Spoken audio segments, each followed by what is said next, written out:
Thursday, May 3rd. Get rid of that. Thanks. Okay, we'll get started by calling roll. I'm Sean Hutchinson, Vice Chairman Jeff Nelson. Present. Secretary Jay Otluski. Present. Brian Patterson. Present. Linda Grice. Present. Clay Alsop. Present. Joanna Condi. Present. And John Albright is, not here. Okay. We're going to get the meeting started by reading an opening statement, and I will get that opening statement on momentarily. Oh boy, I'm really behind.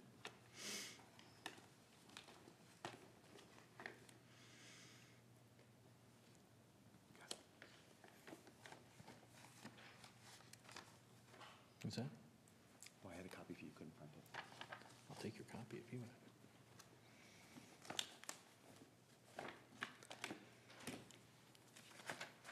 You could have read it before you got it. Okay, opening statement. This commission is composed of Peoria citizens who have been appointed by the City Council to serve on the commission as a civic responsibility without compensation. Our duty is to study and review planning and zoning issues within the city of Peoria. The commission hears zoning cases, holds public hearings, or may conduct a study session on a topic. Decisions made by the commission are forwarded as written recommendations to the City Council, who will take the final action.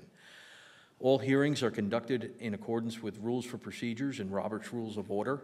Each case will be called in the order at which it appears on the agenda, unless otherwise announced during the meeting. In the interest of maintaining a fair and efficient hearing, the commission adheres to the following steps. The chair will call a case. The city staff will then provide a brief report and recommendation. The applicant is then invited to give a presentation. Then any member of the public may provide testimony. The testimony is limited to 3 minutes. When we call your name, please come up to the podium and provide your name and address. After all the testimony has been taken, we will invite the applicant back up to provide any rebuttal or final statements. Finally, we will have the commission discussion and decision. Anyone wishing to speak must complete a speaker's request form and hand it to the assistant on my left at the end of the dais. Please be as brief as possible and do not repeat statements already made by others. Any member of the public may appeal to the City Council the decision of the commission regarding a conditional use permit. The appeal must be submitted in writing to the Planning and Community Development Department within 15 calendar days of the date of the commission's decision. All commission recommendations on public hearing items include general plan amendments, rezones, zoning code amendments, and special plans move forward to a regular City Council meeting. The City Council will then act on the recommendation of the commission. The City Council may concur with the decision, modify it, overturn it, or remand it back to the commission for further consideration. We welcome citizens' comments, and as fellow citizens of Peoria, we thank you in advance for your participation. Here you go. Thank you. So this will be a final call to submit speaker request forms. If you'd like to speak on one of the items tonight, please fill out a form and hand it down at the end of the dais. We get started tonight with the consent agenda. The consent agenda are considered to be routine and have been previously reviewed by the commission and will be enacted in one motion. There will be no separate discussion on these items unless a commission member so requests. In the event, the item will be removed from the general order of business and considered under its normal sequence on the agenda. So the first item on consent, we have 1C, disposition of absence. Discussion and possible action to approve or excuse the absences of Secretary Jay Otluski, Commissioners Clay Alsop and Linda Grice from the Planning and Zoning Commission meeting held on April 5th, 2018.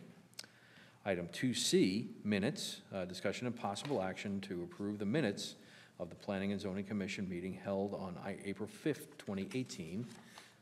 And that is all on the consent agenda. Do I have a motion on the consent agenda? Chairman, I move that we approve the consent agenda as presented. Okay, we have a motion. Do we have a second? Second. Okay, we have a motion, a second on the consent agenda. Anything under discussion? Okay, please vote.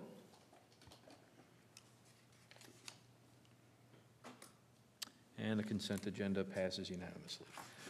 Okay, we're moving on to the regular agenda. And on the regular agenda, the first up, we have item 3R, and that is CU 18-03, Deep Within Rehab. Discussion and possible action for a conditional use permit to allow the use classified within the zoning ordinance as a substance abuse detoxification and treatment center. The site is located at 11733 North 91st Avenue. Staff, you got a report? Yes. Cody? Thank you, Chair, members of the Commission. My name is Cody Gleason. I'm a senior planner with the City of Peoria. The case you have before you, CU 18-03, the Commission has seen the last time we came before you. The item was continued to a date certain, so we're here to address the questions that the Commission had and relay any information requested and go over the item. The project Deep Within Rehab is located just south of Grand Avenue off of 91st Avenue. It's approximately 2 acres in size, and the applicant is requesting a conditional use permit in order to enhance the existing counseling services that are provided on site. The focus of that enhancement would be for counseling individuals with substance abuse issues and going through detoxification. As referenced, the site has been in existence for quite a while, actually dating back several decades in its current physical format. The use itself, as it exists currently, has been in place for approximately 15 years. As I mentioned, they do provide counseling services on site, largely for individuals who are homeless and or have suffered from substance abuse issues or concerns in the past. The focus of their proposal here today is to enhance those counseling services so that they can focus on the issues that caused the substance abuse and in order to treat those individuals and help them move forward. The impetus for the conditional use permit is the state licensing requirement for a behavioral health facility, which is how the state would classify this facility.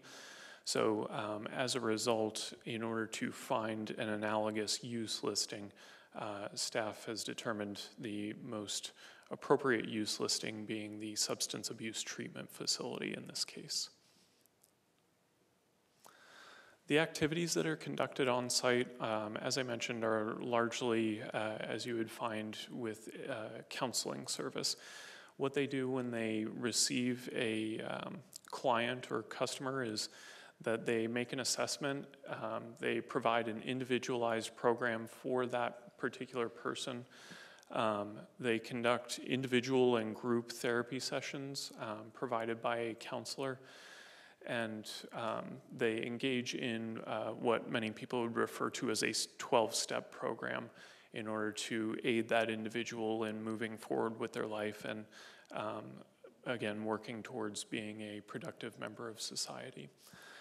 They also work towards job training and assistance in job placement in order to ensure that that individual is able to proceed forward and really become self-sustaining. In this particular facility, they do conduct drug and alcohol testing to ensure sobriety of any of the residents that do attend the facility. So they want to make sure that the program is not hindered in any way by someone that is currently using. Activities that are not conducted on site. This would be the treatment of individuals classified as seriously mentally ill or those in need of items such as methadone treatment. In those cases, the facility would provide transport for those individuals to a facility like a hospital or an organization such as Community Bridges, which would provide those services that are focused on the initial point of that rehabilitation and substance abuse issue.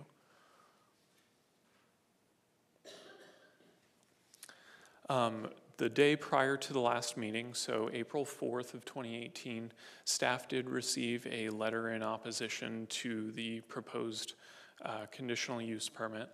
The opposition identified a couple of categorical items regarding drug activity on site, theft, and loss of property value with regard to their concerns for allowing the facility. The staff position on those items, the assumption of drug activity is really contrary to the business plan of the operation and their mission in helping individuals ensure that they're sober and staying away from any substance abuse opportunities. As I referenced, clients of the facility are tested on a regular basis to ensure that they are not actively using while they are on site. The assumption of theft, there was no further information provided by the opposition identifying something to follow up on with regard to any theft that occurred or alleged in the letter that was provided. The loss of property value is not something that's under the purview of the conditional use permit and is an assumption that is made by the opposition that is not an item that can be easily quantified or evaluated under the purview of the conditional use permit. At the last meeting, the commission requested some additional information in regards to the proposed conditional use permit. As a result, the commission identified a couple of categories that they wanted that additional information for. One being the letters of support that were referenced at the last meeting, the police department's position regarding the proposed conditional use permit, the success rate of the facility, and any number of calls for service from the police department for this particular establishment. The letters of support were provided in the staff report. There were approximately 31 letters. The police department identified that they have a positive working relationship with the subject site, and they do not have any concern based on the narrative and the method in which the applicant is proposing to operate the facility with the conditional use permit. At the meeting, the applicant identified that they have a success rate of approximately 66% regarding individuals that are able to stay off of any substance abuse issues that they had in the past. And there were 10 calls for service since January 1st of 2016 until the time of the staff report. Any questions regarding those? The applicant may be able to shed some additional light on those. Just as a reminder, these items are being responded to in regards to the request that was made at the last meeting. However, the zoning ordinance identifies specific criteria that the commission can evaluate when reviewing a conditional use permit, and we'll go over those here in a moment. So what's really the difference between a principally permitted use and a conditionally permitted use? Principally permitted use simply means exactly that. It's permitted outright. There's no further use limitations or permits that apply in order to conduct that use at that location.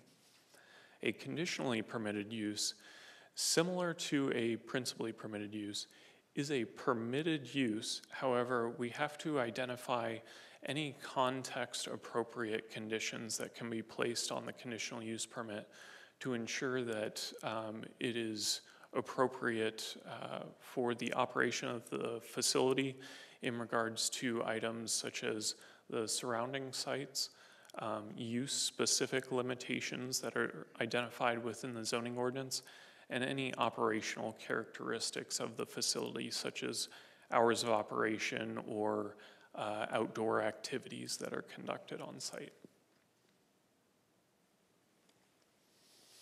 So the zoning ordinance review criteria that I referenced, there's several, and we'll go through those now.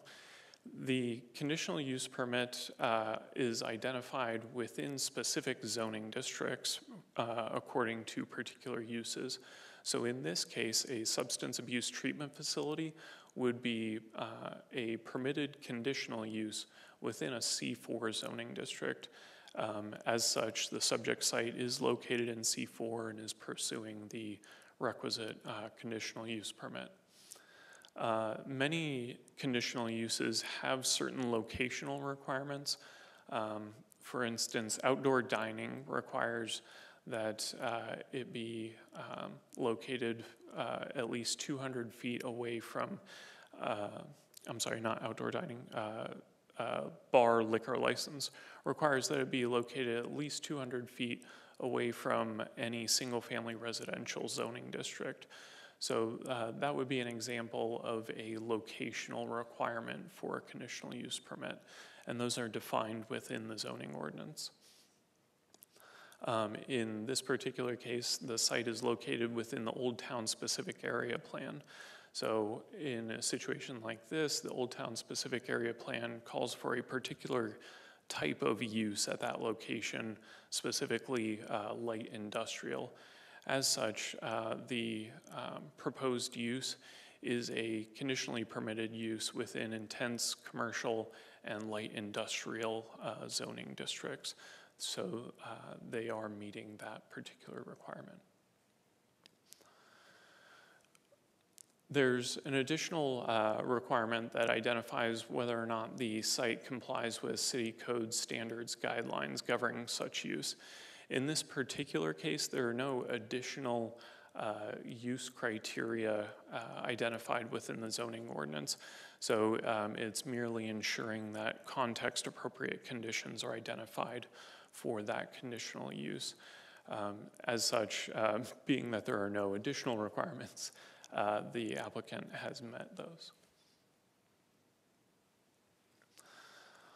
The final item being whether or not the facility is detrimental to public health, safety, and welfare or enjoyment of surrounding properties. In this particular case, as the applicant has proposed, this facility would not interfere with the health, safety, welfare, and enjoyment of surrounding facilities if conditioned to the narrative identified within the staff report. So what are examples of things that could prevent health, safety, welfare, enjoyment of a surrounding property?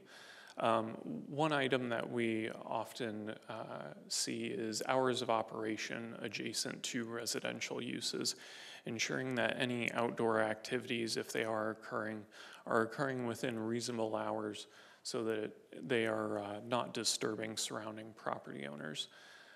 In this particular case, the only outdoor activities that occur on site are a seating area for the residents of the facility. Another example we have here is odor control. I'm not sure if any of the commission remembers, but we've had a couple dog daycare facilities, and one of the concerns that we've received in the past for such facilities is odor control. So ensuring that those outdoor dog runs are maintained and in good keeping so that they don't cause noxious odors for surrounding properties. So a condition to address such a concern would be something along the lines of providing sanitary measures for the outdoor facilities so that that stink, if you will, does not waft over into adjacent properties.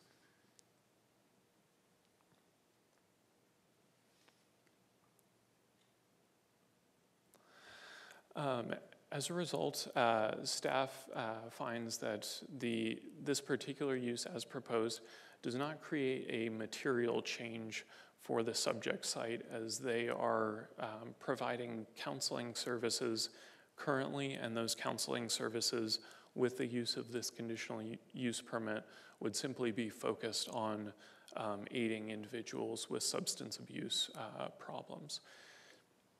Additionally, the request complies with the City of Peoria City Code regarding compatible uses.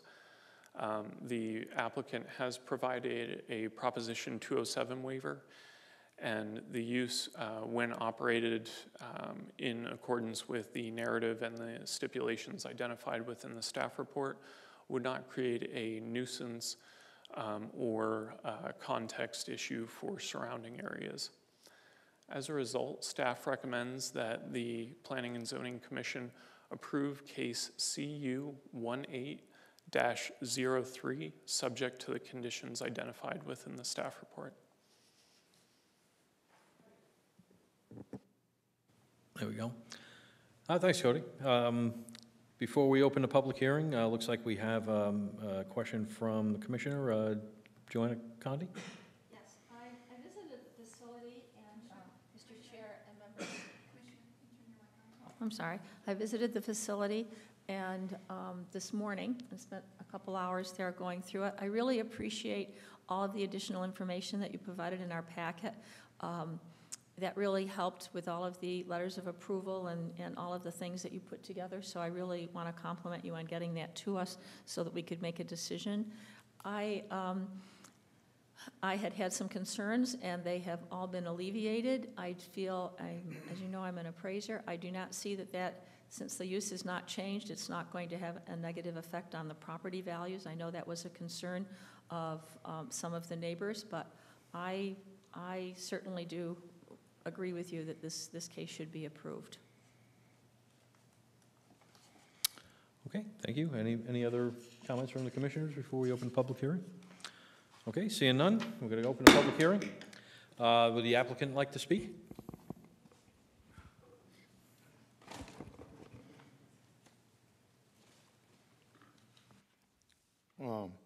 First of all, thank you for the opportunity to be able to come back and present our opportunity to go forward with this permit, and thank all the commission for coming out to open house, and I thank Joanne for coming by and seeing exactly what we're doing and what we're trying to do in our community to make a difference, to be a difference.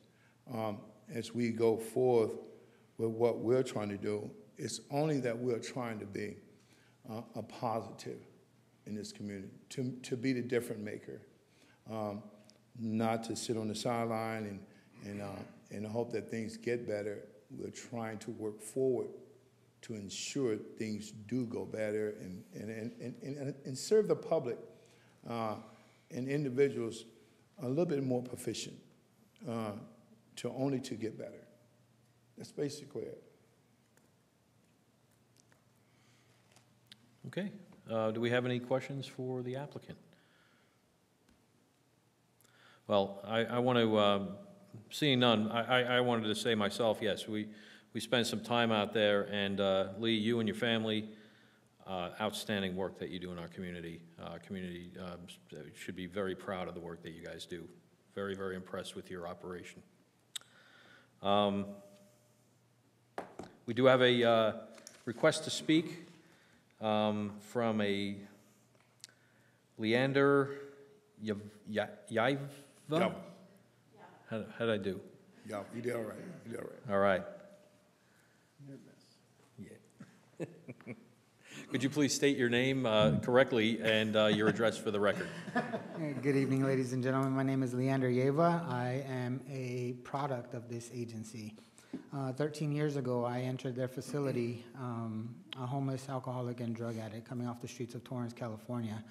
This family took me in, embraced me, and provided me the opportunity for the reclamation of life.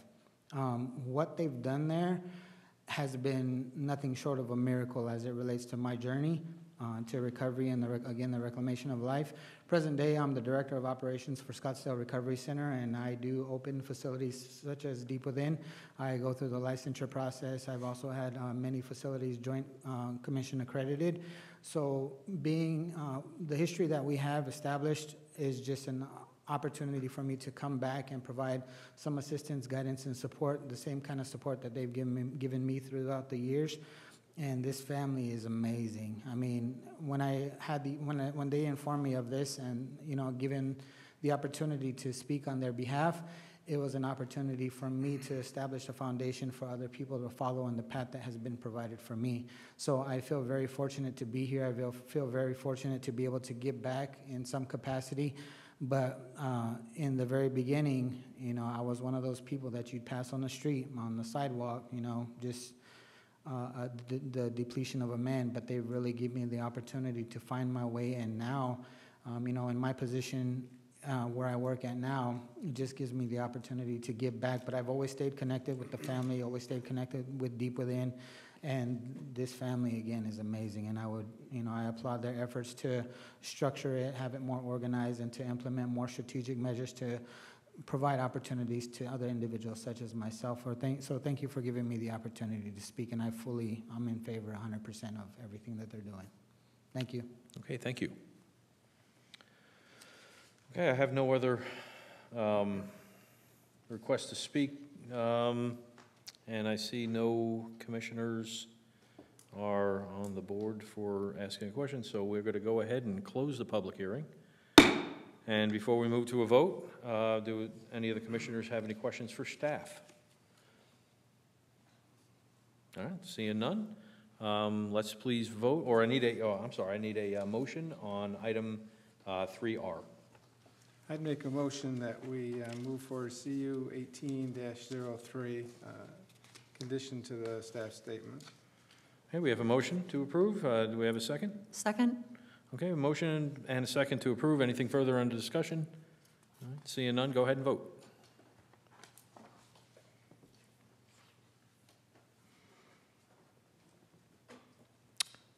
Okay, it passes unanimously. Okay, we are on to the new business of the agenda. Item 4R, that is TA 1801, temporary use permit text amendment. Request to consider the city initiated amendment to section 21322, temporary use permits within the administrative procedures section of the City of Peoria zoning ordinance. Staff, I believe you have a report on this. Good evening, Chair, members of the Commission. I'm guessing you know who I am by now. Thank you very much. The case you're going to hear is TA 18-01 for temporary uses within the City of Peoria zoning ordinance and a text amendment to modify those criteria.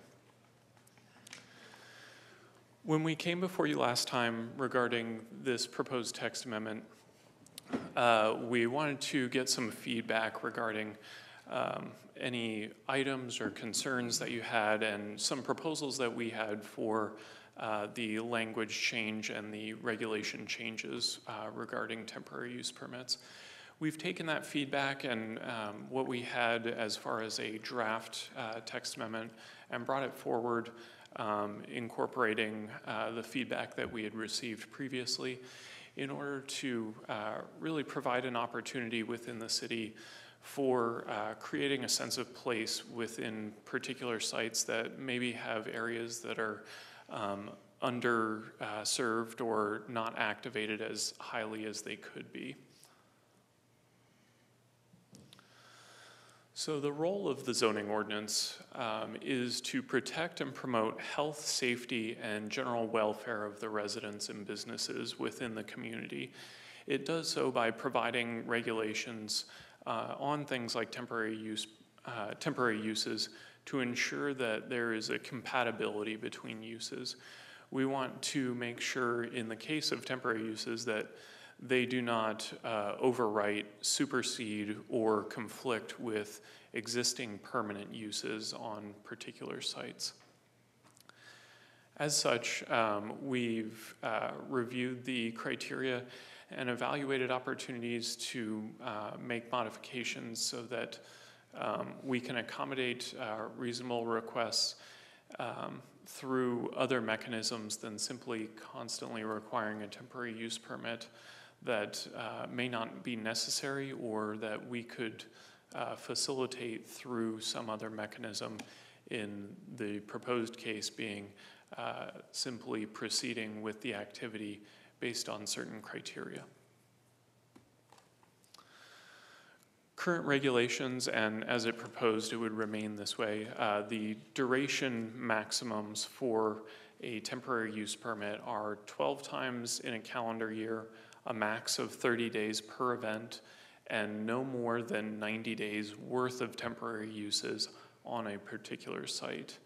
The process for these is administrative, so the applicant brings us their application materials. We review it through multiple departments, including fire, planning, engineering, traffic, police department, and tax and licensing, to ensure that they're meeting all city regulations.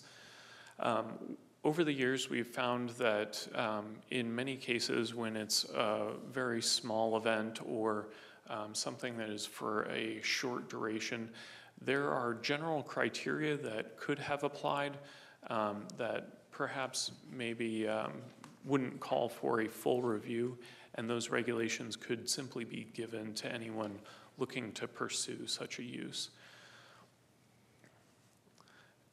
Staff's review, as far as the review of the temporary use permits, includes looking at things like fire access lanes, traffic visibility, noise and lighting impacts on adjacent sites, and a large item that often comes up is dust control, as many of these events often occur on unimproved surfaces.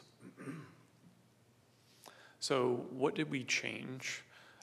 We evaluated the performance standards and temporary use permit criteria and came up with several changes that we felt would more appropriately facilitate placemaking opportunities within the city. As it currently stands, structures are limited to tents, canopies, temporary such items for any events exceeding 7 days. That would not change in the proposed language. We're also proposing that any permanent alterations continue to be prohibited to ensure that the temporary uses remain just that, temporary on the site, and do not become a permanent fixture.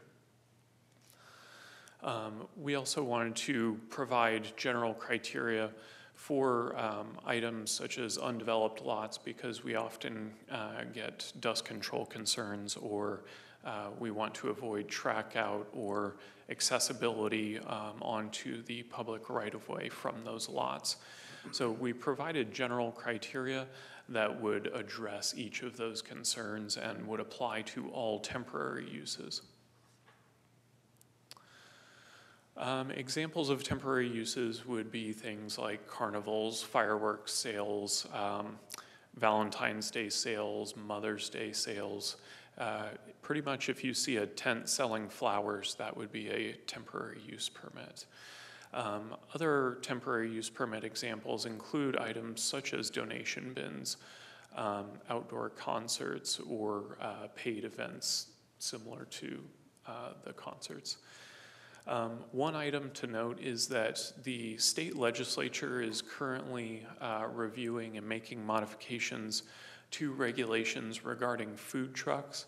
As such, food trucks themselves were not specifically addressed through this change, as staff is waiting to see the result of the state legislature's change to state statute regarding food trucks or other mobile food vendors.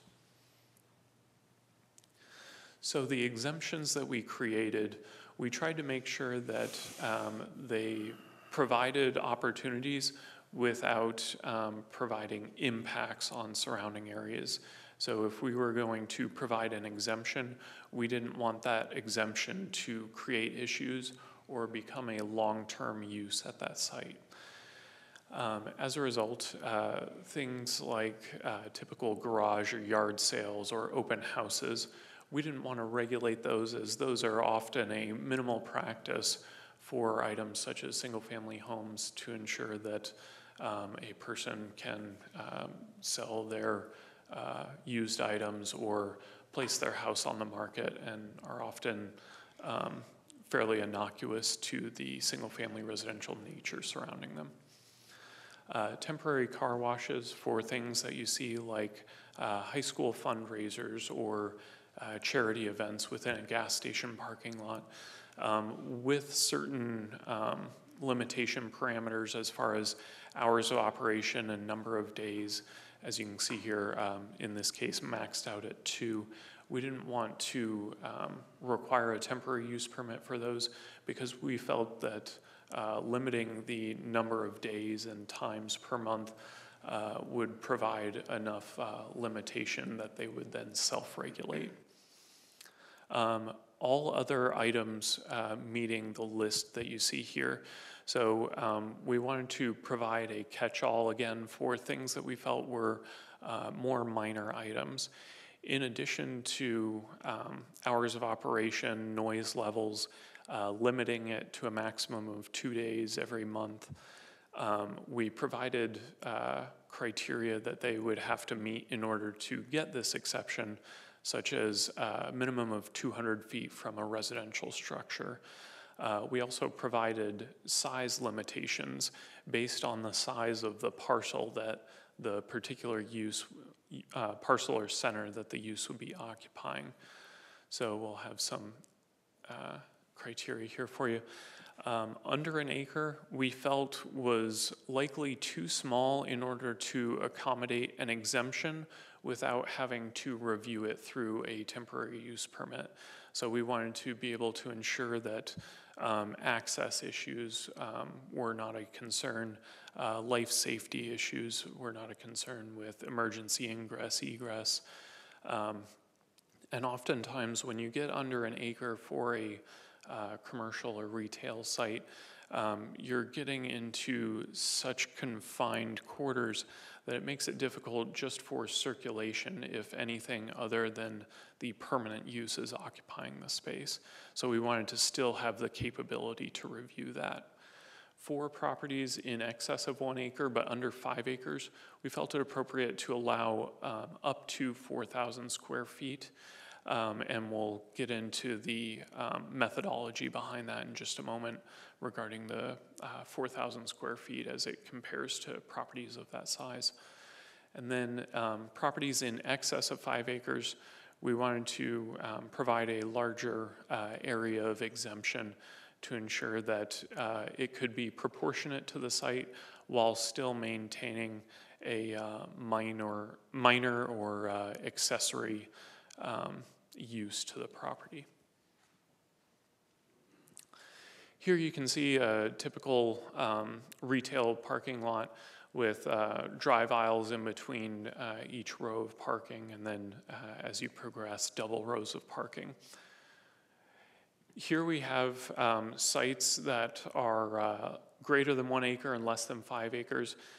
As you can see here, the methodology behind that 4,000 square feet, or as represented here, 3,800 square feet, is to provide spacing that would not occupy or interrupt items such as primary drive aisles, and is really easily contained on site.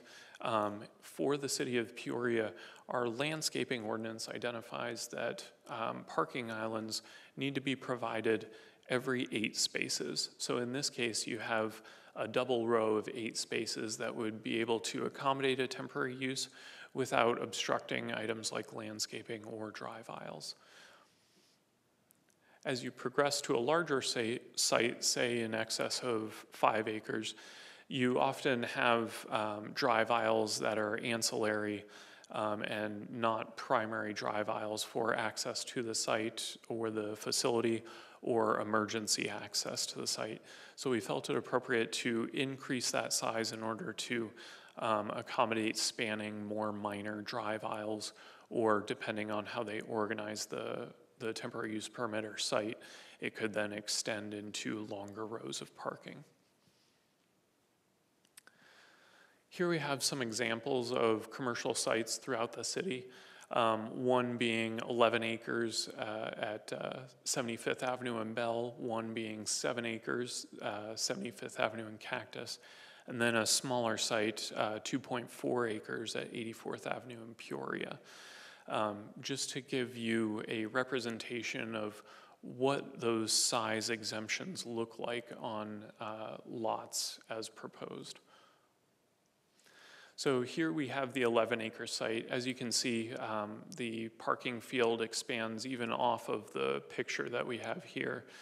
But the 10,000 square feet that would be permitted as an exemption, so meaning they would not have to receive a temporary use permit if they're meeting all of the other criteria, is able to occupy a space without infringing on things like primary drive aisles, emergency access, ease of access to buildings themselves. So it's not obstructing permanent uses that are at the location while providing other opportunities to activate that space. Here again, we have a site in excess of 5 acres. This one in particular is 7 acres.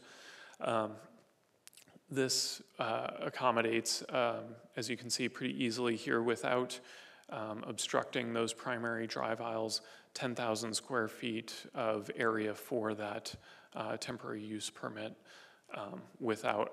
temporary use without having to receive a temporary use permit. Here we have what you would probably view as a smaller commercial site, this one being approximately 2 acres. We felt that going up to the 10,000 square foot exemption would provide an area that would likely obstruct use of the site for permanent facilities and oftentimes may obstruct primary drive aisles or regular business operations on the site.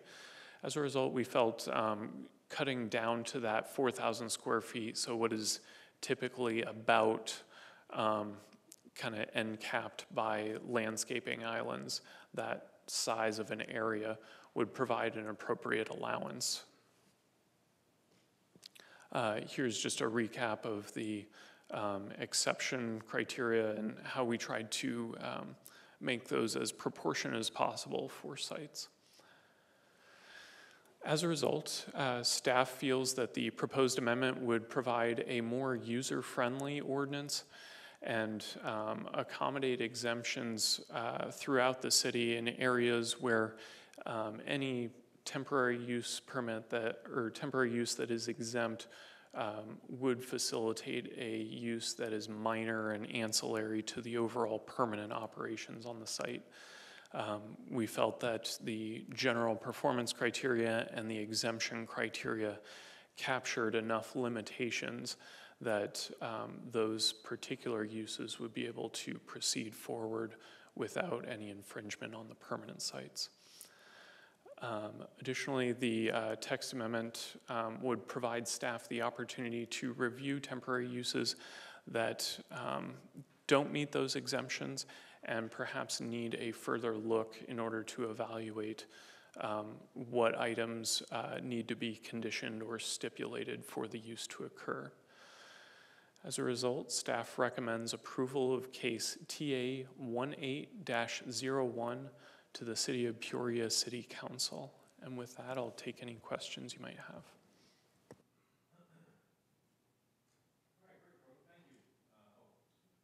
Mic on, there we go. All right, so yeah, we have a few requests to speak. Commissioner Condi, you're up first. You requested to speak?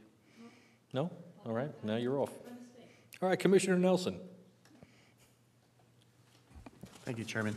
Just a point of clarification. So I'm curious, would like an RV sale or a car sale where you've got cars in spaces, would that fall under this, or is that a separate process? Chairman, Commissioner Nelson, it would depend on a couple of items, one being the size of the event, another being the duration, and the third being the location and size of the event. So if it falls within those exemption criteria, they would be able to operate for the duration identified. without a temporary use permit.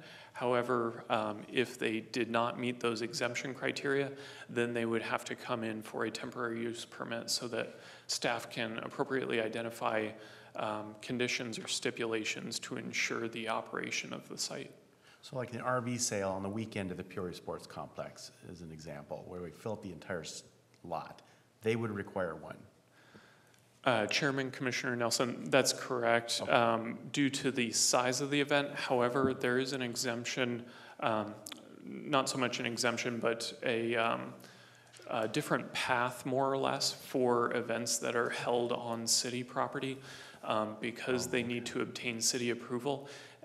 We have provided that different mechanism identified within the code to ensure that there's no more duplication.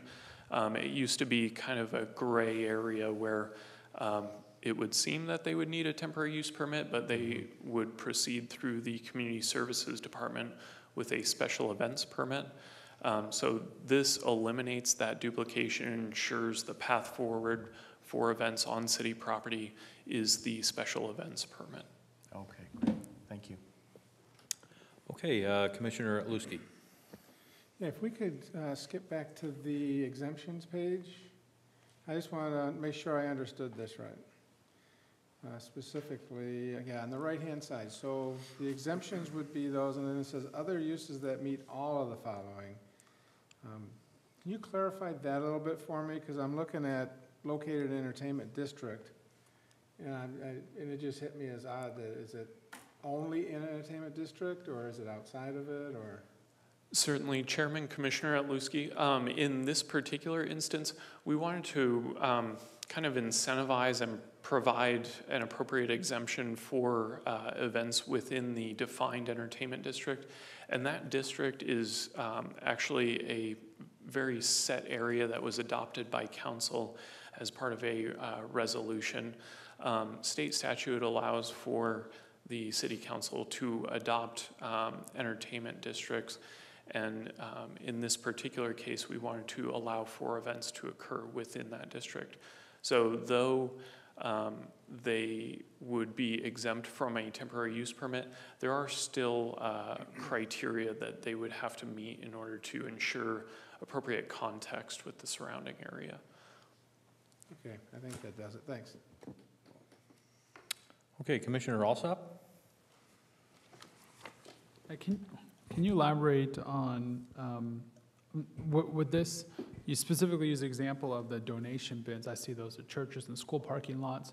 You're saying under this, would they have to get a temporary use permit for those bins that take up one parking stall, for example? Chairman, Commissioner Alsop, that is correct. For donation bins, because they're a year-round permit, we wanted to be able to ensure that the placement of those bins occurs in an appropriate location. Prior to the city's text amendment to require temporary use permits for donation bins, we often found that we were receiving code complaints regarding placement of bins on property that they had not been authorized for locations that were obstructing particular uses, and or the location of debris or excess material outside of those bins. So requiring a temporary use permit for those allows us to control those factors, and should an item such as excess material outside of those bins occur, we have the ability to revoke the permit if appropriate. And how long, you might have explained this, I'm sorry if I missed it, would that, how frequently do they need to renew that temporary use permit? Chairman, Commissioner Alsop, so in the case of a donation bin, it would be good for an entire year. And the criteria for donation bins is specified as such to ensure that those in particular are allowed for that entire year span. So they would have to receive a new permit each year. Okay, thank you. Okay, Commissioner Nelson. Thank you, Chairman. Just a question on the enforcement piece of this.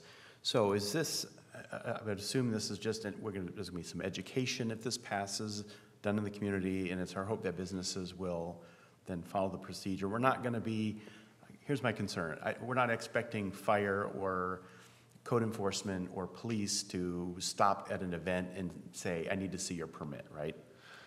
Certainly, Chairman, Commissioner Nelson. So one of the items that may still be required regardless of the fact that a temporary use permit may be exempt in certain situations would be the fact that uses employing a generator of a certain size or tents of a certain size would still have to receive the relevant permits for those items, simply to ensure life safety items. So we're not exempting those out. We're trying to make sure that the exemptions allow for uses that wouldn't create life safety concerns, and thus more of a reactionary code enforcement issue rather than a proactive informational regulation, if you will. Thank you. Okay, seeing no other requests to speak, I will go ahead and open and immediately close the public hearings, since there's no public here tonight. Okay. Any further discussion or questions for staff for this case TA 18-01? All right, seeing none, we'll entertain a motion to accept TA 18-01, temporary use permit text amendment. Chairman, I move that we approve, I'm going to recommend approval to the City Council, case TA 18-01 regarding temporary uses, a request for a comprehensive amendment of section 21-322 of chapter 21 of the City of Peoria City Code. Okay, we have a motion. We have a second? I'll second that. Okay, we have a motion and a second to recommend approval of temporary TA 18-01. Could you please vote?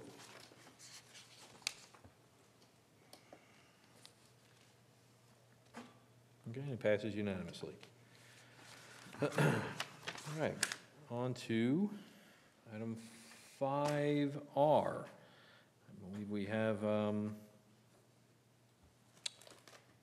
this is for TA 18-02, site plan review text amendment, a request to consider a city-initiated amendment to section 21-320, site plan review, with the administrative procedures section of the City of Peoria zoning ordinance.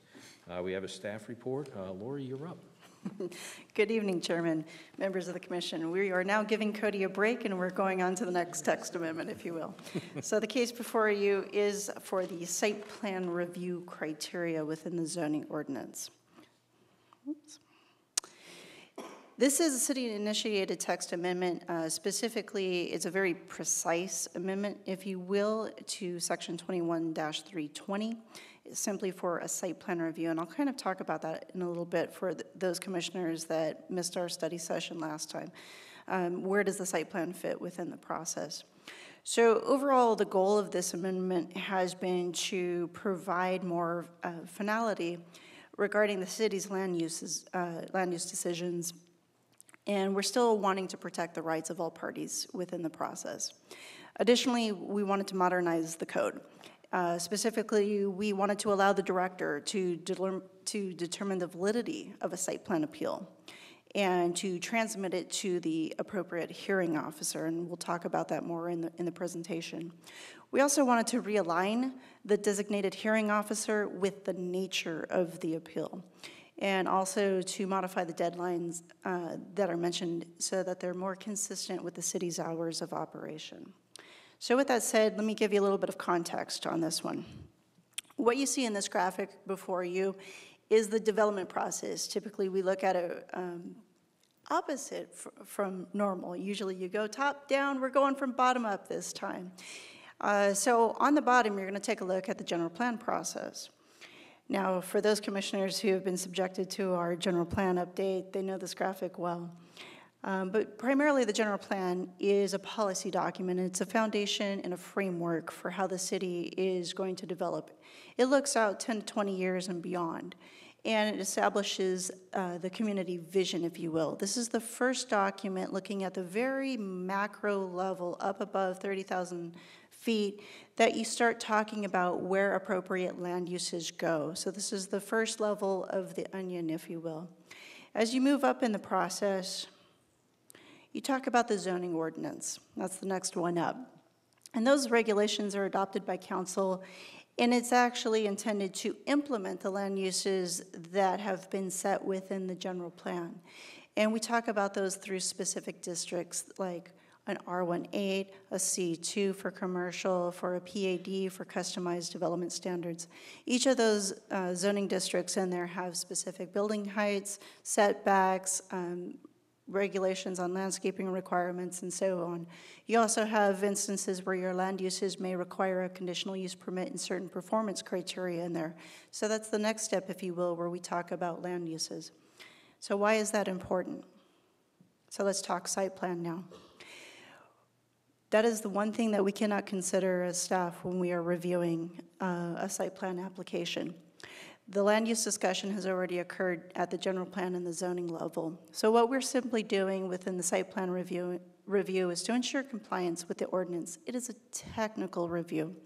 We're looking at the layout of the building on the site, where the parking fields are, how much landscaping, we're down to how many trees are on there. We're not looking at the specific use or business that's going on there. If it's a restaurant, restaurant A can go in there. If it's restaurant B can go in there. If it's a C2, we don't make that distinction on a site plan review. We often have design review associated with that.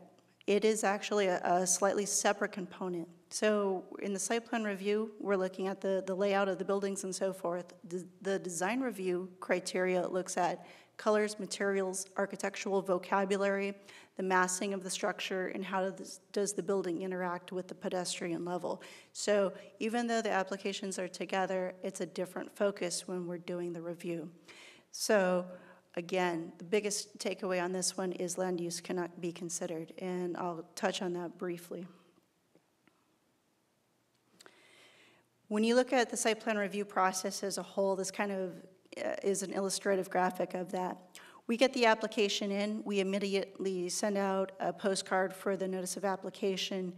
There is a brief window between that and when we're conducting our review cycle that we are able to receive comments from the residents. And if it's appropriate, we can take mitigation measures at that point.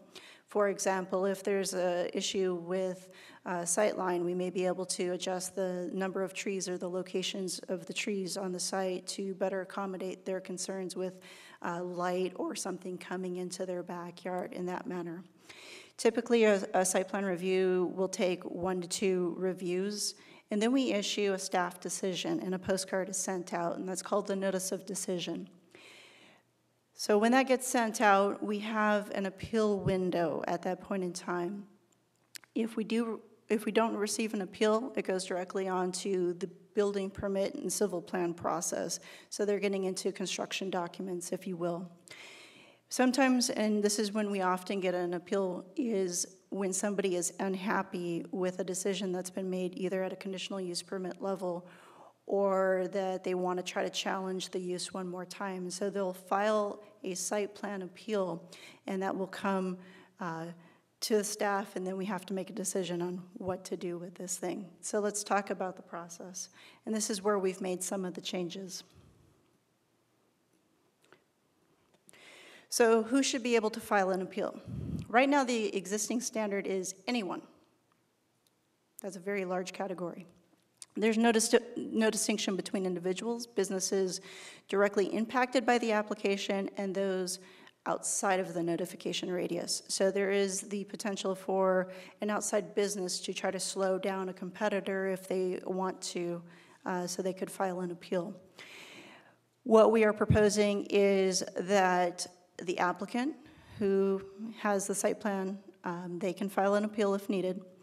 And any property owner within the notification area can also file an appeal because they are directly impacted by the application the most. So that's one change we've recommended in the amendment. The deadline for filing. Right now, we have existing 15 calendar days. However, the city has stated hours of operation that are Monday through Thursday from 7 a.m. to 6 p.m., and sometimes that deadline can occur on a non-business day. So we extended it.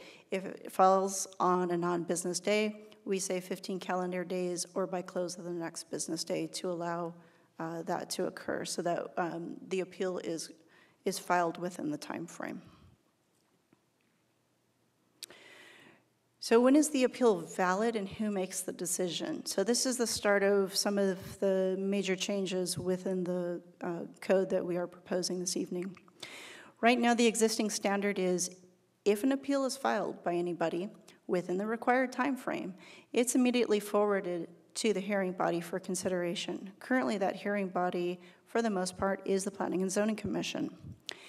It does not make the distinction to kick out, if you will, if the appellant is trying to oppose a previous city a commission's decision on a CUP. We've had that happen. If they oppose a specific business, they'll try. We just have to forward that appeal to you for consideration. So what we're kind of doing is doing a stopgap measure right now, and we're saying the department director can render a decision on that appeal, and if it's deemed invalid, meaning if it's going to contest the land use, specific business, challenge a CUP decision, then the director has the ability to toss that appeal out because it's not valid. So let's kind of see that in a process form. And we'll also talk about one of the other changes. Is the appeal valid? So as we talked about, it's no. It's not forwarded. It's basically tossed out, doesn't move forward. For land use, for zoning, for a conditional use permit.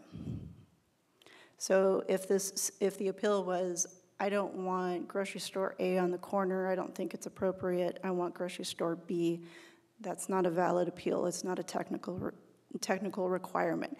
The appeal is solely, did you meet the requirements of the zoning ordinance? Did you meet the building height, the setbacks, the land, the trees, and everything else, the very technical documents? We don't care if it's grocery store A or grocery store B. So that gets tossed out by the director. So if it's yes, if the appeal is valid, now the director has to decide based on the nature of the appeal, which hearing body this appeal goes to. And we've altered this, and so let me walk through that. The engineering director, if we receive a technical appeal, utility box location, it could be the amount of grading and drainage required on site. If there is an issue for traffic, such as driveway access or turning movements, anything of that nature, we are asking that it fall within the purview of the engineering director to hold a hearing, to become the hearing officer and make the determination if that's valid and any mitigation measures that can that would be appropriate, that they would be able to take those measures. The second is similar to what we have right now, which is a land use hearing officer. An exaction or dedication is if we have a piece of property and we need additional right-of-way, we will ask for the additional right-of-way like we need another lane. Sometimes we will have an appeal, very rarely, of where the applicant does not want to dedicate the additional right-of-way, so they are challenging what they would consider an exaction. That type of appeal would go to a land use hearing officer. In this case, the land use hearing officer has primarily been the city manager or designee. In certain instances, we actually go outside to a third party, outside individual, depending on the nature of the issue, so that a neutral third party can make a ruling based on the application. We've also used the land use hearing officer kind of as the go-to bucket, if you will. If it is still a valid appeal and it's kind of on the land use side, then it's going to the land use hearing officer. The last one, which you wouldn't necessarily see, and we talked about a little bit, is a design review appeal.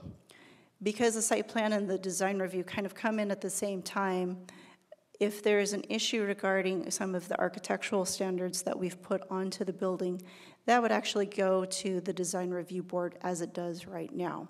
So that would be a building and design stipulation appeal would go to that board to hear. So that's kind of the biggest change as part of this code amendment. So conclusions.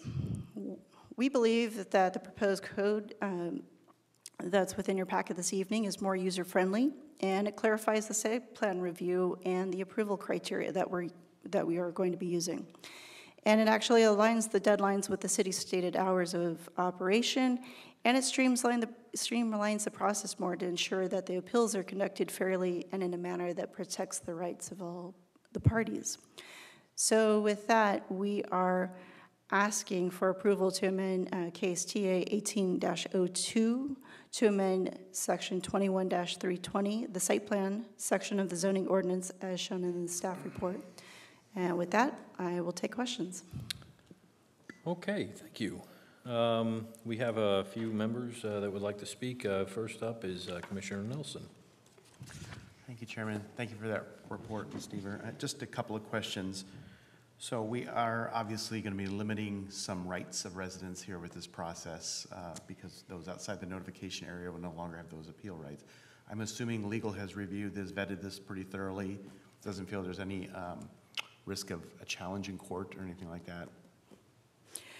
Chairman, members of the commission, Commissioner Nelson, we have reviewed, and this restriction, if you will, is not inconsistent with other municipalities in limiting it to a certain notification radius. Thank you, and that was actually my second question was, is this modeled after another city or town? So we have other examples of cities and towns doing the same, following the same process, and how well has that worked? Did we talk to them? Commissioner Nelson, I have not spoken directly to them, but as I've said, it's not uncommon to have this. It's not, okay. All right, thank you. Okay, Commissioner Lusky. Yeah, that kind of hit me the same way, and I think listening to it made me wonder if we're not taking some of the rights away for appeal. So if they appeal and it goes to the director or a hearing officer and they don't rule in their favor, is that the end of their ability to appeal to the city? Chairman, Commissioner Lusky, yes, it is it limits their ability to appeal. Once the director has made a determination that it's an invalid appeal, it then goes through a court process at that point in time. Okay. Yeah, as I'm listening to that, it just kind of struck me that we're saying we're going to put one person in charge of somebody's appeal, the decision that was already made by city and staff. And I wouldn't want us to get in a position where people were thinking, the city decided this, then the city said no to the appeal. Whereas if it goes to a group or the city council, then at least there was a public hearing and it was talked about and there was a decision. I can see where it'll definitely streamline things. I just had that one concern that I just don't like limiting somebody's ability to appeal what the city decides. Commissioner Lusky, if I can just jump in real quick. One aspect of this, or one component of this, will also be the educational component for the appeal. So, it's not just an open-ended appeal. We're going to coach people up on what an appeal means. So if they want to go ahead and pursue an appeal, and they've been informed as to really and truly what you're looking for. There's going to be a little bit of a homework assignment, to be quite frankly. They're going to have to go through the zoning ordinance and look at what section do you believe the staff didn't make a decision or act on correctly. So it's going to be clear that it's definitely a technical appeal. And so to Lori's example earlier, if it's grocery store A versus grocery store B, it's apparent not only in the educational materials but also in the language here that that's not going to be accepted as an appeal if they choose to pursue continuing their desire to appeal. Then we feel a little more comfortable being able to reject that appeal because we've kind of exercised every option along the way to educate them as what we're actually going to be looking for. Yeah, it seems like it would potentially eliminate some of the emotional appeals versus structural or don't want to say legal, but you get the point. I mean, sometimes people are very upset about something that's happening in the area for no other reason than they're upset about it. And we don't even, I mean, that, I can see where that would definitely streamline that. Okay, I just wanted to clarify that. Thanks. Council, you have a comment? Yeah, just a couple of comments on this discussion. The city has the authority to decide what's appealable. And in that decision, they can decide what processes due, what your due process rights. So just generally, if you want to set up your box that in this box, all these people have a right to appeal, you don't have to make it 6 miles wide. You can just make it the neighborhood. Once you've decided that, you can decide, well, who in that box can now appeal? You have the authority to decide that and say, well, from our land use standpoint, we only want people who have been or could be impacted by this. And so you can narrow that box even more. So you can go down the line as long as who you decide can appeal has all the rights due them throughout the entire process. Yep. Okay, thank you. Commissioner Alsop. Some aspects of this I'm very in support of. The technical appeals, I agree with that a person needs to have a technical appeal. I'm more concerned about if an applicant wants to appeal a decision made by the city, and then that applicant appeals, and that decision maker is the planning director, whom oversees the people who declined that application in the first place. Situations like that would concern me. Why are we removing this body from that decision-making process? Chairman, Commissioner Alsop, it's a good question. Actually, point of clarification. The director does not make the decision on the appeal. What he makes the determination on is whether it's valid or invalid. If it's a valid appeal, there's an actual third party, if you will, that the appeal gets transmitted to make the decision.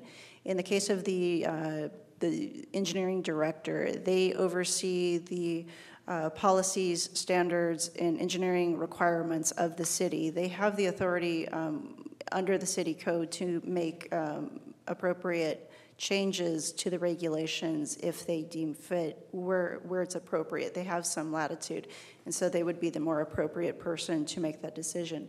We've had an instance, and I'll give you a slightly different version, where we've had a hillside appeal where we have asked a third-party attorney to come in and make a ruling on the appeal. So if we feel that there is a conflict of interest and we can appreciate the question, city staff is removed from the decision process at that point. We make our presentation to the outside party. They rule on the appeal, and that appeal is binding at that time. So another question I have then is, my understanding is currently can an applicant, so a developer, if they have a site plan that gets denied by staff, do they always have the right to appeal? And if they always have the right to appeal, my concern is the director could say, this is not a valid appeal. So I would want the applicant to be guaranteed that right to the appeal to somebody who is not an employee of the city. Commissioner Alsop, in the case of an applicant having a site plan appeal, or I'm sorry, a site plan denied, that would be during the technical review of the site plan. The only condition where staff would deny that would be based on a technical component. So I think making that kind of logic bridge, if you will, I think you would find yourself always having that right to appeal it. What we get from other appellants that are outside the development world, if you know, a neighbor or a community, more often than not is, I don't want a shopping center there, I don't want that use there. If the applicant is appealing something, it's because of a technical issue. We're not going to deny something that's zoning allows it, or something along those lines. I mean, we're beyond that point with the development community, or the developer in this case. So I'm trying to imagine a scenario where we would deny a site plan, based on a technical. We would have asked you to rezone the property if it was a use issue. We would have gone along those lines. Now, if you need an interpretation on a use and whether or not a use fits in a zoning district, we have a mechanism for that, planning manager interpretations and so on, to make those determinations. And then those are also appealable as well. If I make a determination as a planning manager and you disagree with it, then you can appeal that to the Board of Adjustment. So that's kind of the use aspect of it. The technical aspect would be what you're, as an applicant, would be appealing if staff were to deny a site plan, which we've not done, by the way. Mr. Chair, members of the commission, if I can also elaborate on Adam's comments too. Looking back over the last 10 years, we've probably only had a handful of site plan appeals, probably 3 or 4 in the last 10 years. And I can tell you that none of those have been filed by the applicant because there's a lot of discussion that occurs leading up to that. So, if the applicant was to submit a site plan that didn't meet zoning, we've already had discussion about that. We couldn't approve the site plan anyway because it doesn't meet the zoning. We wouldn't have the authority to do that. If there's a question about the use and the interpretation, well, there's a mechanism to interpret that use, and there's an appeal process that's outlined therein. Where we have had appeals, we've had a few recently. They've been filed by the general public, sometimes within the notification area, many times outside of it, but they've been based on the things that Lori's talked about, that they don't like the use, they don't want to see the use there regardless of whether the zoning allows it or not. So that's what we're trying to do, is we're trying to streamline it and eliminate the burden that would come to the Planning Commission, because you're in a position then to, the appellant is coming to a hearing, there's an expectation that it would be giving full consideration, but in the reality is, if it's not really something that the commission can really deny if it meets zoning and it meets those requirements. So it's really outside of the boundaries of the site plan anyway. So we're just trying to remove that burden from the commission, streamline it, and put it in the proper context. And Council, were you signaling you wanted to weigh into? Yeah, I was going to ask Lori, can you go back to that slide that had the criteria upon which the director can make a decision? This is, the director makes a decision of the validity of the appeal, not on the context. And so it is these 3 things: land use, zoning, or CUP. If the applicant appealed, it wouldn't fall under one of these 3 things anyway. So it would get to where it needed to be. So it kind of works all together. That's the only comment I wanted to make. So if I'm understanding it, you're saying the applicant wouldn't follow this process if the applicant, I'm sorry, I'm just not understanding. When an applicant gets denied, do they have the opportunity to appeal? I understand this is infrequent, and if it is infrequent, then why are we removing this board from it? Because I don't consider it. Chairman, Commissioner Alsop, let me kind of wade into that one. We typically do not deny a site plan, first and foremost. I would say 99% or pretty much 100% of what we do is approve with conditions that they have to meet. When we are looking at the site plan criteria, have they met the number of trees? Have they met the planting ratio? Do they have the setbacks? Do they have building height requirements? There is a mechanism. If they do not wish to meet the building height, the setback requirement, or the landscape tree count, that's actually a variance from the code. That goes to the Board of Adjustment. The applicant would always have the ability to file for a variance if they wanted to go that route and challenge the technical side of the requirement. To give you some history, as Chris mentioned, we've had very few cases coming forward with appeal. Fortunately or unfortunately, I've been a part of a couple of them, and one of them would be the use on Kelton. If you can recall, a couple of you might have been on the commission at the point in time. We had a property owner next door that had illegally been parking on somebody else's property, and she was wanting to continue to park illegally on somebody's property. The Planning and Zoning Commission made a determination for a conditional use permit and approved it. It got to the site plan. She received notice of the site plan and came back and challenged the site plan and filed an appeal. She said, well, this use, which was basically a car dealership lot, is not allowed to be there. And I didn't receive notice, and so on and so forth. And basically, when she wrote the appeal, it was to challenge the commission's decision on the conditional use permit. It was not anything related to the parking standards, the lot layout, any of the configuration. It was solely because she didn't want that use taking up where she had been illegally parking at the time. The next unfortunate incident, if you will, that I can relate to you is the example of a church. And so we had a neighbor file an appeal on the site plan with review in the church. And so we worked with her as best as possible with tree placement and everything else to try to work through her screening requirements. She did not want a wireless facility to go up first and foremost, so that was her first issue on the appeal is, I don't want a wireless facility next door.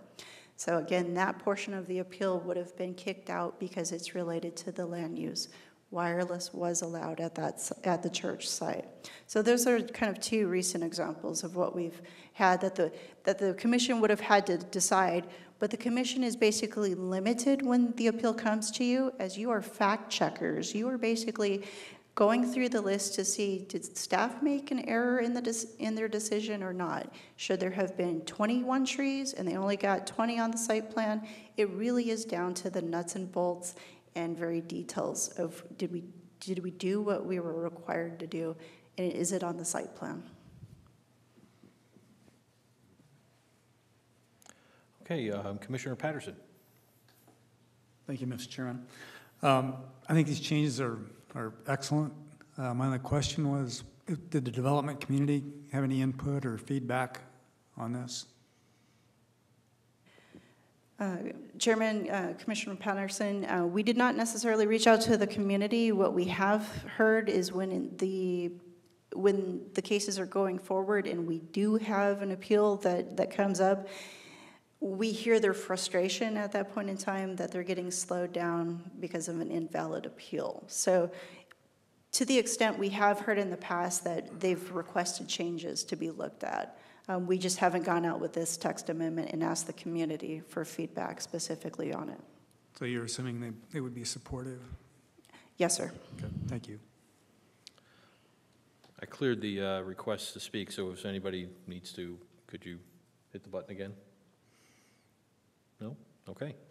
No request to speak further. I'm going to do the same on this. We'll open and then now close the public hearing since there's no public. Anything further from the commission? Any further questions or discussion? All right, seeing none, we'll entertain a motion on 5R TA 18-02.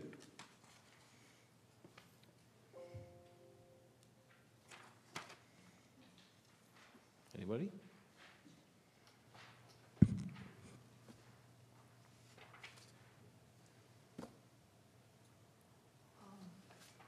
Since I'm not used to making motions, Mr. Chair, I'd like to move to recommend for approval to TA 18-02 site plan review text amendment as presented. Okay, we have a motion on the table. Do we have a second? Second. Okay, it's moved and seconded to recommend approval for TA 18-02. Without further discussion, please vote.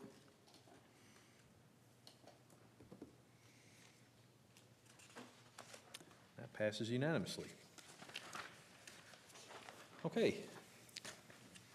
Moving along, we are on to 6R, that is TA 18-03, definitions text amendment, pawn uses. We didn't do a study session on this one, did we? Okay, a request to consider the city-initiated amendment to section 21-202 entitled Definitions of the City of Peoria Zoning Ordinance. Staff, we got Adam, all right.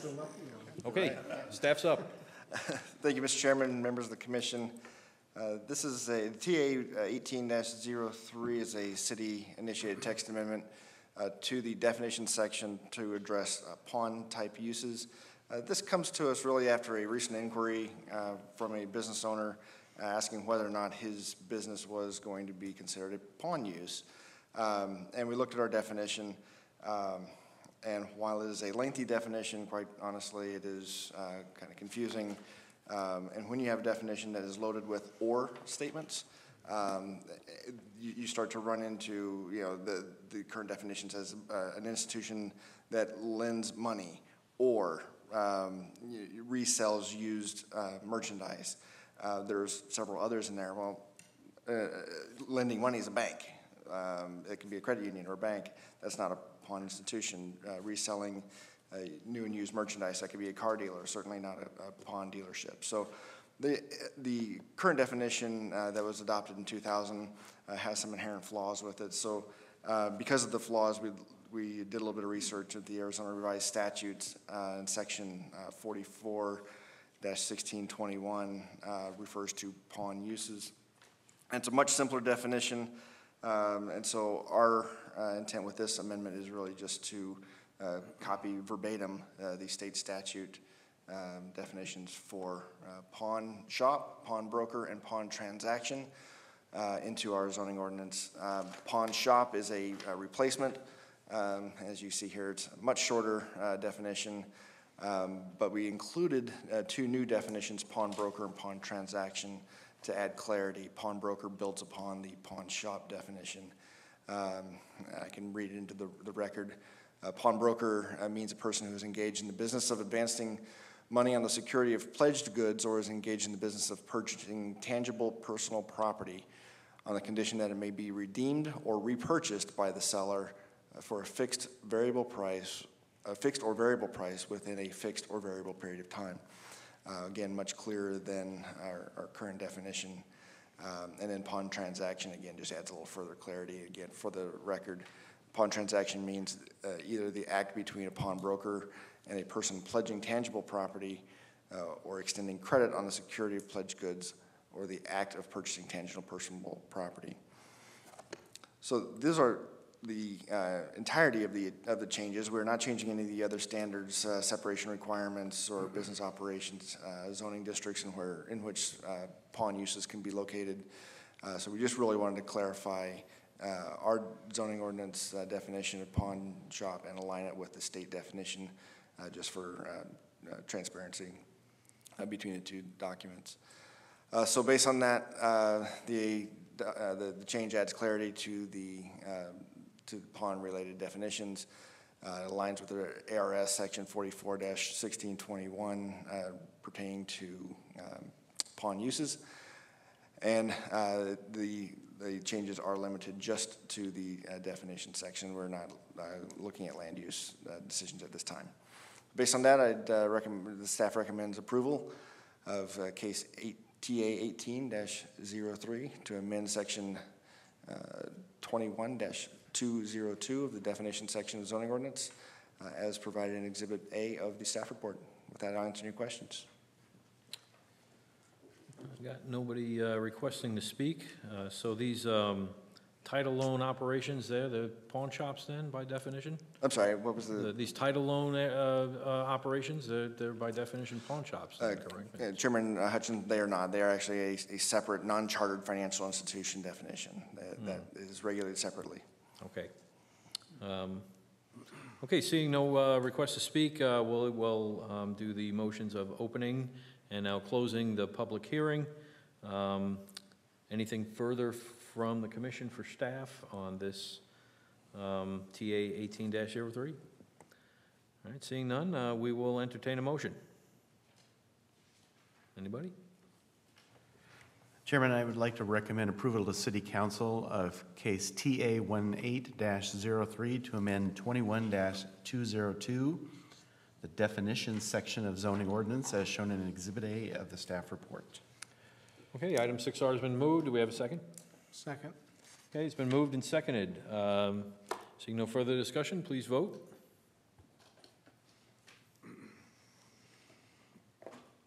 And that passes unanimously. We now know what a pawn shop is. Okay. Next up is call to the public for non-agenda items, and still seeing no public, we'll move right on to updates from staff. Thank you, Mr. Chairman, members of the commission. Just a couple items here as we're heading into summer. Our next meeting will be held May 17th. We'll have another one on June 7th. Those are both scheduled. But as we're heading into summer, we're going to start thinking about summer schedules. I think we have on the calendar a July 5th commission on the calendar, but we want to make sure where we are in terms of quorums. We're thinking about possibly canceling that meeting if we think quorum is going to be difficult to achieve. So if you can just give some feedback either tonight or to Della as we approach that meeting, that'd be appreciated. That's it. That's it from staff. Planning and Zoning Commission updates, report of current events. Anybody? No, seeing none. We will move to adjournment.